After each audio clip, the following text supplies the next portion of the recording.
नमस्कार दोस्तों, स्वागत है एग्जाम में इजी में। दोस्तों ये हमारा चैनल जो है एग्जाम में इजी है। हमारा नाम जितेंद्र सर है। ठीक है दोस्तों, हम लोगों ने दिल्ली सल्तनत के बारे में, तुगलक वंश के बारे में, मतलब यानी कि तुगलक वंश के बारे में पढ़ रहे थे। ठीक है, तो इसमें बहुत सारा हम लोग पढ़ चुके हैं। और तुगलक वंश में जो है हम फिरोज शाह तुगलक के बारे में पढ़ रहे थे। तो फिरोज शाह तुगलक के बारे में हम लोग बहुत सारा कुछ जान चुके थे। इसके पहले वीडियो में हम काफ़ी कुछ बता चुके थे फिरोज शाह तुगलक के बारे में, किस तरह से इसको सिंहासन मतलब राज मिला और किस तरह से व्यवस्था की। लेकिन अब जो हम जा रहे हैं तो इसका जो बचा हुआ पार्ट है, आज हम जो है फिरोज शाह तुगलक के बारे में पूरा पढ़ लेंगे। और फिर जो है इसके बाद जो है नया वंश चालू हो जाएगा। ठीक है, तो आज फिरोज शाह तुगलक के बारे में पढ़ रहे हैं। अगर तुम लोगों को ये वीडियो पसंद आ रहा हो तो उसको लाइक करें और सब्सक्राइब करें और शेयर जरूर करें अपने दोस्तों को एग्जाम में किसी में, क्योंकि इसमें जो है कोई पॉइंट ऐसा नहीं बचेगा जो आपको हम बोले आपको समझ में ना आए। हर एक पॉइंट समझ में आएगा और साथ में जो है आप अच्छे से इसको लर्न करेंगे। अगर आप वीडियो 2 से 3 बार देखेंगे तो आपको कोई बुक पढ़ने की जरूरत नहीं, इसमें सारे क्वेश्चन इसी में हैं। ठीक है, तो आज हम स्टार्ट करते हैं दोस्तों फिरोज शाह तुगलक के बारे में। इसके बारे में हम लोग पढ़ चुके हैं। ये 1351 में बना था और 1388 तक इसने शासन किया था। अब बोला जाता है इसके पहले क्या है कि इसने जो है कृषि क्षेत्र में बहुत कार्य किए थे। बच्चों, इसने बहुत सारी नहरें निकलवाई जाती हैं। विद्वानों का ये कहना है कि इसने इतनी सारी नहरें निकलवाई थी कि जो भारत में, मध्य भारत में, दिल्ली सल्तनत में इतनी नहरें आज तक किसी ने नहीं बनवाई थी। यानी कि नहरों का जाल बिछा दिया था फिरोज शाह तुगलक ने, यानी कि हर खेत में पानी पहुंच गया था। ये समझ लीजिए, इसका मतलब ये हो गया। और आज हम महत्वपूर्ण 2 नहरों के बारे में बताने जा रहे हैं। यमुना नदी से जो नहर निकली थी वो जो है राजवाही नहर थी। कौन थी? राजवाही नहर थी। देखो ये जो है उत्तराखंड पड़ता है, यहाँ से यमुनानगर ऐसे दिल्ली से होते हुए इस तरह जाती है और यहाँ पर जो है गंगा नदी से मिल जाती है, संगम पड़ता है। ये गंगा नदी से जाती है, तो ये यमुना नदी है। तो यमुना नदी जो थी उसमें जो नहर का नाम था, जो नहर निकली थी उसमें कौन सी नहर निकली थी? राजवाही। ठीक है, राजवाही नहर निकली थी बच्चों। और एक दूसरी जो सतलज नदी है, सतलज नदी बच्चों कहाँ जाती है? सतलज नदी बच्चों यहाँ से ऐसे निकल के ये निकलती जाके, ये सब जो है उत्तर भारत की नदियां हैं। और ये जो सतलज नदी इस तरह से होते हुए जाती है, यहाँ पर जो निकली थी नहर, उसका नाम क्या था? उसका नाम था उल्लूग खानी। क्या नाम था? उल्लू खानी जो है। ठीक बच्चों, उल्लू खानी था। अब उल्लू खां तुमको हम बच्चों पहले वीडियो में बता चुके हैं। उल्लू खां किसको कहा जाता था? ठीक, तो उल्लू खां की उपाधि किसको मिली थी? बलवन को मिली थी। उसी के नाम पर इसने उल्लू खानी जो है निकलवा दी थी नहर। तो उल्लू खानी नहर सतलज नदी बहुत इंपॉर्टेंट है कि सतलज नगर से, पेपर में पीसीएस में बहुत बार पूछा है कि सतलज नगर से कौन सी नहर निकली? तो उल्लू खानी। और यमुना से कौन निकली? तो राजवाही। ठीक है, अब ये पहला सुल्तान था जिसने सिंचाई पर कर लगाया। बच्चों क्या आता है, इसने सिंचाई पर बहुत ज्यादा वर्क किया, बहुत सारी नहरें निकलवाई। तो इसलिए उसका खर्चा वहन करने के लिए कि उसके राज्य में पैसा आ सके, इसलिए इसने सिंचाई पर कर लगाया। जो भी नहरों के पानी से सिंचाई करता था बाकायदा सिंचाई करे, लेकिन उसको कर देना पड़ता है। जैसे आज भी राज्य सरकार, केंद्र सरकार जो अब नहरें आती हैं, पानी आता है तो उसका टैक्स लगता है, थोड़ा लगता है, हम लोगों को नहीं पता चलता है। सिंचाई कर आज भी लगता है। इसी तरह से उसने सिंचाई कर लगाया था। उस सिंचाई कर को सर्व के नाम से जाना गया। जो कर था इसको सर्व बोलते थे। क्या वो बोलते थे बच्चों? सर्व। तो ये क्वेश्चन बन जाता है कि फिरोज शाह तुगलक के समय जो है सिंचाई सबसे पहले कौन सा कर लगा था सिंचाई के लिए? तो सर्व कर लगा था। और दिल्ली सल्तनत में पहला राजा था जिसने सिंचाई पर जो है कर लगाया था बच्चों।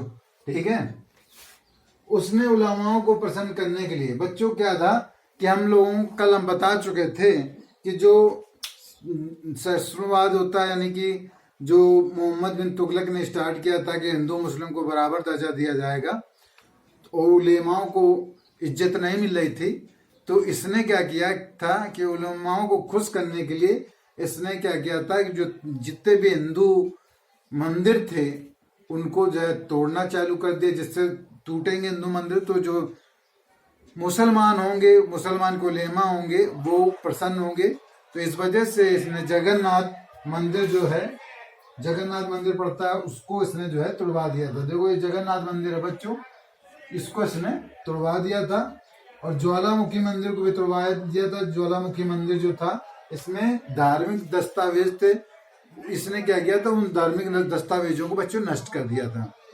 और कुछ ज्वालामुखी मंदिर में ऐसे धार्मिक दस्तावेज थे जो बहुत महत्वपूर्ण थे, इसको पसंद आए, तो उसने क्या किया था, उनका जो है फारसी में अनुवाद कराया था। तो ज्वालामुखी जो मंदिर से प्राप्त दस्तावेज को फारसी में अनुवाद कराया था बच्चों, तो उनको जो कहा गया था दलाई ले फिरोज शाही, क्या बोला गया था, दलाई ले फिरोज शाही, इसका नाम रखा था इसने दलाई ले फिरोज शाही। अब बच्चों जो है सिंध के सैनिकों द्वारा फिरोज शाह जो सिंध इधर पड़ता है, इधर सिंध पड़ता है, ये आज पाकिस्तान में पड़ता है बच्चों सिंध, ये पाकिस्तान क्षेत्र है, ये जो बच्चों ये पाकिस्तान क्षेत्र है, ठीक है। तो यहाँ सिंध पड़ता है, ठीक है। तो जो ये सिंध है, तो इसने जो पहले जो मोहम्मद बिन तुगलक ने जब आक्रमण किया था, तो यहाँ पर उसके बाद बहुत रूप से घायल हो गया था सिंध पर, और मोहम्मद बिन तुगलक उसके बाद मृत्यु हो जाती है, ठीक है, सिंध आक्रमण के बाद। फिर उसके बाद जब फिरोज शाह तुगलक ने किया था, जब फिरोज शाह तुगलक यहाँ सिंध पर आक्रमण किया था, तो फिरोज शाह तुगलक को हार का मुंह देखते हुए भागना पड़ा था। तो इस वजह से सिंध के लोगों ने एक कहावत प्रचलित हुई थी, उसके बारे में बता रहे हैं। सिंध के सैनिकों द्वारा फिरोज शाह का पीछा करते हुए यह कहावत प्रचलित हुई थी कि देख सेखी, मतलब देख सेखी प्रथा का कमाल, एक तुगलक मारा गया, मतलब एक तुगलक की बात की जा रही थी जो मार दिया गया, जो मर गया था सिंध पर आक्रमण करते समय, वहां पर बहुत बर्फबारी, इस तरह से इसकी वजह से वहां पर जो है तुगलक मारा गया था। और दूसरे को सवाल, यानी कि दूसरा जो है फिरोज शाह तुगलक वापस भागा था, तो इस वजह से इसको बोला था कि एक तुगलक मारा गया, दूसरे को सवाल, ठीक है।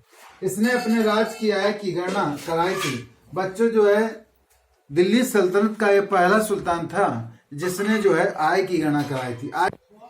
तो बच्चों जो है इसके बारे में, जो आय की गणना होती है, किसी भी राज्य की आय की गणना होती है, तो उस राज्य में कितना कमाई हो रही, मतलब उस समय जो गणना होती थी। आजकल तो औद्योगिक क्षेत्र भी हैं, सर्विसेज भी हैं, बहुत सारी कंपनियां सर्विस देते हैं, बहुत सारे सर्विस प्रोवाइडर हैं, औद्योगिक क्रांतियां हो रही हैं। लेकिन पहले जमाने में क्या था, पूरा जो है आय कृषि पर डिपेंड थी, तो पूरी जो आय निकल के आई थी, तो इसने अपने जो फिरोज शाह तुगलक था, इसने आय की गणना कराई थी, जो कि 6 करोड़ 75 लाख निकली थी बच्चों। ये पहली, इसने सबसे पहले राज्य की आय की गणना कराई थी जो 6 करोड़ 75 लाख थी, ठीक है। इसने अपने सिक्कों पर अपने उत्तराधिकारी, मतलब इसने सिक्के जो जारी किए थे उसमें अपने उत्तराधिकारी, मतलब इसका उत्तराधिकारी इसका पुत्र ही बनेगा, और उसी के नाम पर, इसका नाम फतवा खां था बच्चों, उसी के नाम अंकित करवाया था।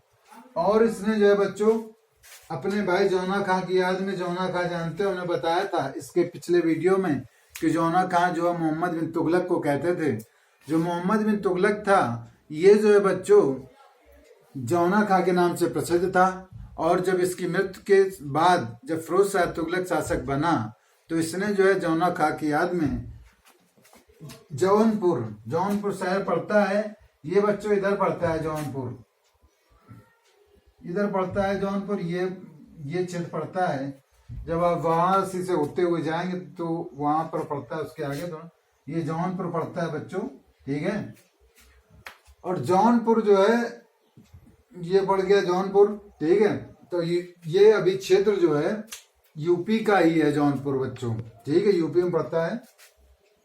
इसने अपनी आत्मकथा फतूहत ए फिरोज शाही, इसने अपनी आत्मकथा लिखी थी बच्चों। आत्मकथा क्या होता है, जो अपने हाथ से अपने बारे में लिखा जाता है उसे आत्मकथा कहते हैं। इसने जो अपनी आत्मकथा लिखी थी फतूहत ए फिरोज शाही लिखी थी, ठीक है। इसने संसगानी सिक्का चांदी का चलाया था, एक सिक्का चलवाया था जिसका बहुत नाम होता है, पेपर में बहुत बार आ चुका है कि संसगानी सिक्का किसने चलवाया था, तो फिरोज शाह तुगलक ने चलवाया था। ये किस धातु का बना था, तो चांदी का बना। यहाँ पर 2 क्वेश्चन उठते हैं, किसने चलवाया था और किस धातु का है। तो ये जो संसगानी सिक्का था ये फिरोज शाह तुगलक ने चलवाया था और चांदी का सिक्का था, ठीक है। और इसका मूल्य जो था, जो प्रश्न में चलने वाला जीतल होता है बच्चों, जीतल एक सिक्का चलता था उस समय, जो 6 जीतल के बराबर एक सिक्का होता था। जो जीतल था वो तांबे का सिक्का था, ठीक है। और इसने बच्चों अद्धा सिक्का चलवाया था, जो तांबे का होता था बच्चों, अद्धा पौना ये नाम सुने होंगे। तो इसने अद्धा सिक्का तांबे का सिक्का चलवाया था। बिक एक नया सिक्का चलवाया था जो चांदी का था बच्चों। बिक एक नया सिक्का था जो चांदी का था, ठीक है। और दिल्ली सल्तनत में इसने दिल्ली में 1200 बाग लगवाए थे बच्चों। कहा जाता है कि इसने बागों का पूरा क्षेत्र तैयार कर दिया था। 1200 बाग लगवाए थे फिरोज शाह तुगलक ने। और फिरोज शाह तुगलक ने 300 नगर बसाए थे बच्चों, जैसे तुम्हारा फिरोजाबाद, जौनपुर, इस तरह से बहुत सारे हैं जो 300 नगर फिरोज शाह तुगलक ने बसाए थे। इसने जो है दिल्ली में जल घड़ी, धूप घड़ी, नक्षत्र घड़ी बनवाई थी, ठीक है बच्चों। इसने दिल्ली में धूप घड़ी, नक्षत्र घड़ी और जल घड़ी बनवाई थी। और बच्चों इसने जो कुतुब मीनार के बारे में आप जानते हो, जिसको स्टार्टिंग किया था कुतुबुद्दीन ऐबक ने, ठीक है। और उसके बाद उसके मर जाने के बाद स्टार्ट किया था, उसको पूरा करवाया था इल्तुतमिश ने। और जब इसके समय कुतुबुद्दीन ऐबक के समय, मतलब फिरोज शाह तुगलक के समय, वो जो कुतुब मीनार थी उसका तीसरी मंजिल थोड़ा सा जर्जर हो गई थी, टूट गई थी। इस वजह से इसने जो है बाकायदा जो है उस मंजिल को मरम्मत करवा के 2 मंजिल और एक्स्ट्रा बनवा दी थी कुतुब मीनार में। तो इस तरह से बच्चों फिरोज शाह तुगलक के बारे में एक पॉइंट हो गया है, ठीक है। और हम बता चुके हैं इसका राज्य क्षेत्र यही रहा है। और क्योंकि दक्षिण भारत में दूसरे राज्य यहाँ पर बहमनी या विजयनगर स्थापित हो चुके थे और इसका ये राज्य क्षेत्र था बच्चों, ठीक है। तो आज जो है तुगलक वंश जो है खत्म हो जाता है। तो आज हमारा लास्ट वीडियो था तुगलक वंश का। आज हमने पूरा जो है 3 वंश खत्म हो चुके हैं बच्चों। अगर ये हमारा वीडियो पसंद आया हो तो उसको लाइक करें, सब्सक्राइब करें और कमेंट में करें अगर जो आपको समझ में नहीं आ रहा, जिस तरह से और आप अच्छा सुनना चाहते हैं तो कमेंट करें, अपने दोस्तों को जरूर बताएं। सब्सक्राइब करने से ये फायदा होगा कि हमारे वीडियो को आप ढूंढना नहीं पड़ेगा यूट्यूब में, डायरेक्ट जहर वीडियो मिलेंगे बच्चों। Thank you.